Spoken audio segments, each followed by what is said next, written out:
Hello friends, hope you're all doing well. Welcome back. I do want to take this moment to say what I've been saying every single video so far: wash your hands, and as much as possible make sure you're abiding by the CDC's guidelines as well as the World Health Organization or any mandates in your area. I've been wearing this mask while I'm out and about. I did get paint on it while at a shoot, but I think it looks pretty good, and I think that the paint's kind of aesthetic, so I've been wearing it anyways. Plus I can't buy any more because they're all sold out, so there you go. Alright, with all of that out of the way, let's get into the topic of today's video.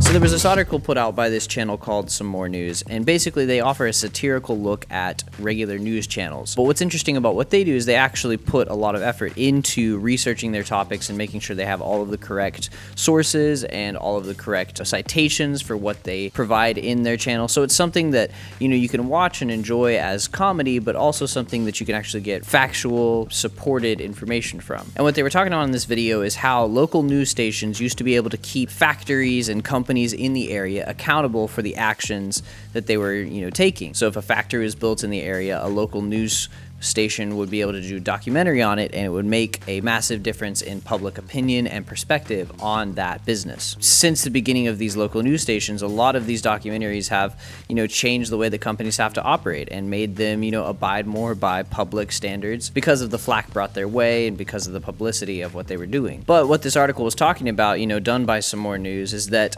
local news stations have been declining and falling out of popularity recently. And of course, this is because a lack of TV viewership, but also because of channels like Fox News and CNN taking up most of the airtime or taking up most of people's attention. In essence, because these larger networks have a larger budget and a lot more attention put on them, there's a lot more effort put into what they do, and it's made to be very inflammatory or very eye-catching, and these channels are holding more of the attention of viewers than these local news stations. And Some More News pointed this out as a problem, generally speaking, because things that were happening in local communities weren't being pointed out as much as they used to be, and larger news networks weren't covering these local issues because, it wasn't something that was going to bring in viewership or bring in attention to what would benefit their network. And so basically, for companies that aren't operating as ethically as they probably should be, or are disadvantaging communities around their factories or whatever the case may be, they're not getting held accountable as much as they used to. To add on to this, a lot of local news networks are now owned by larger corporations or conglomerates like Sinclair Media Group. And basically, these larger conglomerates now have media control over what these news stations are allowed to say and what they're not allowed to say,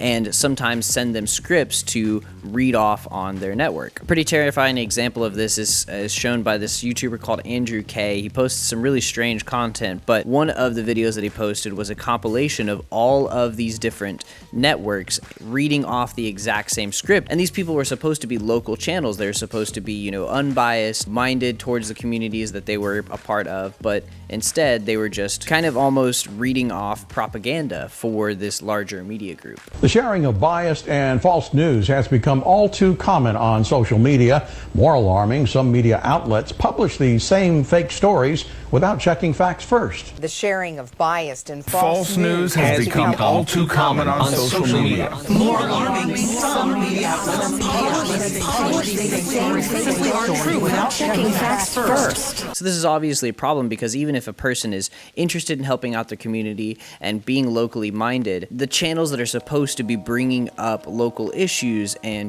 topics of interest for people, they aren't actually minded towards the community. There's a very big chance that the entire narrative that they'll present is being dictated by a larger conglomerate. I'm definitely not the most qualified to talk about this issue, but I definitely recommend going and watching that Some More News article that I was talking about. It's really, really helpful in understanding this, and even if you're not very comfortable with the sarcastic, satirical way that they present topics, the sources that they use, are really well based, and they offer a lot of them. So if you want to go and research more about this kind of topic, that's a great place to start. But there is hope here, and it kind of comes from a source that you wouldn't kind of expect.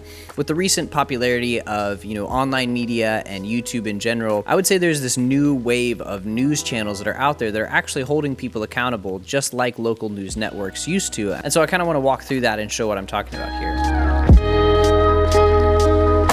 And so I'm sure a lot of you guys have seen at least one video from like a YouTube commentator. Basically, a commentator is somebody that pretty much just talks about a topic, event, world crisis or whatever, and either offer a perspective on it or just more information about it. Generally just try to bring it to light for a new group of people. And a YouTube commentator is pretty much the exact same thing, but just on YouTube. And there are a ton of people that run commentary channels, such as Gooden, Gonzales, Cody, Casey Aonso. And with the specific group of people that I just mentioned, a lot of these people kind of cover more lighthearted topics, stuff that's not super deep. They sometimes do get into content that's a little bit more rough or a little bit harder to, walk through, but for the most part, they try to make things more funny and more enjoyable to watch. They kind of try to offer a comedic perspective on whatever they're talking about. For instance, Curtis just made a video about Spike TV and how he used to watch it growing up, but how his perspective on that kind of content has changed. And Drew makes a lot of videos about kind of movies that he's watched or cringy content. Sometimes he'll make videos about Jake Paul, but generally most of his content has like a comedic spin on it. He came from Vine, and so that's kind of his background. But this isn't obviously the only type of YouTube commentary content out there. Most of the guys that I just mentioned fit into kind of a single group covering specifically topics about kind of TikTok or YouTube or things in the entertainment realm. There's a specific channel that I've been watching recently that I've absolutely loved called Ready to Glare, and she handles some more difficult or, tough topics. She talks a lot about rapists and pedophiles, groomers, people that are sometimes in the public limelight but have done some really questionable things. And with her channel, she tries to make sure that they don't fall out of public view. She wants to make sure that people remember what they've done and how bad it is, and uses her channel to kind of point out what they've done to make sure that people remember. I definitely recommend watching her channel. I love her content, and I've been kind of just obsessed with watching through all of the stuff because there's a lot of stuff that I've forgotten, even though, I watch news on the specific topics she talked about when they happened, but have completely forgotten since then. And I almost forgot about D'Angelo Wallace. He has kind of some topics that he rotates through, but he'll talk about music, he'll talk about other creators on the platform, and all of his content's really interesting, and I will love watching his stuff too. All of that to say that there's a lot of people out there commentating or talking about things that are happening online, events, other channels, people, and this is kind of what the YouTube commentary community looks like. There are a few key things that I want to point out here though about YouTube commentators and what makes them so special. First, YouTube incentivizes consistent uploads, which means that these YouTubers who run these kind of commentary channels have to put effort into making content. They have to go out and research topics, they have to go out and find stuff to talk about, and that usually incentivizes them to do research. They usually put a little bit of work into trying to make the content personalized and something that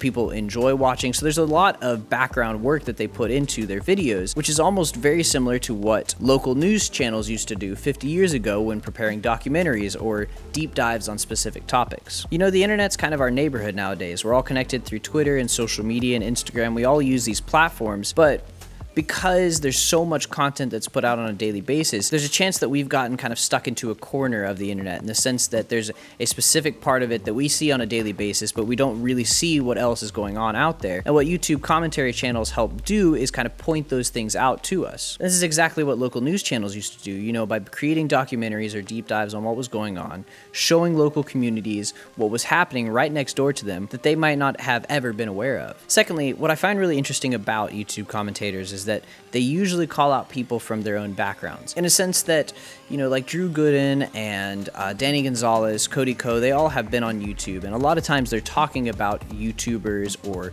stuff that's related to online social media, something that they're very experienced in. This isn't the same as, like getting a degree and, studying and researching as much as people used to do on local news channels, but what they are doing is pulling from their own experience and understanding of a platform or how things work online, and then offering their own perspective and opinion on it, kind of being a moral compass for what they're presenting in their videos. So in a way, they have the expertise, they have the authority to talk on what they're talking on because they come from the same background, they come from the same place of experience. Third, and what I think is probably the most special about all of this, and especially about YouTube, is that most of these people are just individuals. It's just one or two people running a specific channel, and they're not being paid by a conglomerate or a corporation to talk on what they're talking on. Because they're not funded by outside sources and pretty much are just funded by their viewers, they have the social freedom or the financial freedom to talk on whatever they want to without the fear of getting shut down or reprimanded by a larger conglomerate. And looking back to the video from earlier, it's really easy to see why this is so important. When one news group controls the voices of all of the other news groups, they have the ability to kind of shape the narrative and to present the facts in a specific light. This doesn't necessarily mean that they're lying to people, but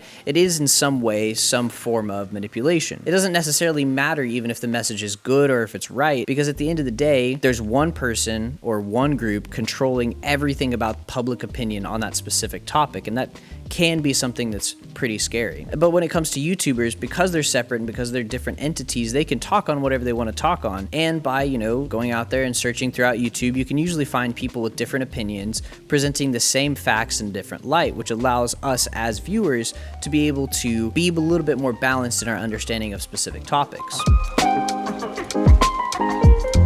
I guess to wrap all of this up, I'd definitely recommend going out and watching some of these YouTubers and some of the things that they talk on, because I think now more than ever, it's really important for us to be able to be informed on our own, as well as researching and fact-checking articles on our own. Just as the Sinclair Media Group has proven, even if a message is good or, is presented as being trustworthy from a local news source, there's a chance that that narrative has been kind of manufactured or manipulated. And especially if you're wanting to be filled in on a topic and be, correctly informed, channels like that aren't going to be necessarily what you're able to go to get that balanced, look at things. And I'm not saying that YouTubers have definitive authority on anything that they talk on, but they are people that bring up topics and bring up events or, perspectives that would perhaps pass us all by if they hadn't pointed them out. In a sense, they're becoming the people that are keeping the internet accountable and being a moral compass for what's going on in the world. And because they're part of this environment, because they're in this specific field as well, they have the authority or at least the expertise to kind of offer their own take on what's going on. I think that's really, really important. I definitely recommend checking out all of these channels if you haven't before. I've got them linked below, as well as, listed in my subscriptions. But before I ended this video, I want to play a clip that comes from Ready to Glare's channel. I was watching this video, not connected to what I was going to be talking on today, and she had this little statement that she made at the end of her video, which I think is really, really important. I'd like to share that here. Basically, she talks through what I was talking on and kind of talks about the purpose of what she does and kind of the background of what she does. And I thought that'd be a good way to kind of conclude this video. There's so many cases that happen, and the media can't catch everything. At least not a media that a lot of people have access to. And of course, I'm not saying I'm as important as a TV channel, but if there's a case that I haven't heard of at all, or a case that needs more attention, for me it's important to say it. Not because I enjoy being like, oh hell yeah, someone died or someone was violently attacked or whatever the case may be, but rather I think it's important to see these things, to be aware of these things, just to keep our eyes open to what's going on around us. That being said, that's it for this video. If you guys are interested in checking out more of my content, feel free to like and subscribe. If you have any comments or, thoughts on what I've talked on today, feel free to leave those down below. Besides that, I will see you guys in the next video. You feel so far away, though you're close. Where's your mind at? I wanna know. A penny for your thoughts. I wanna know what's inside that heart of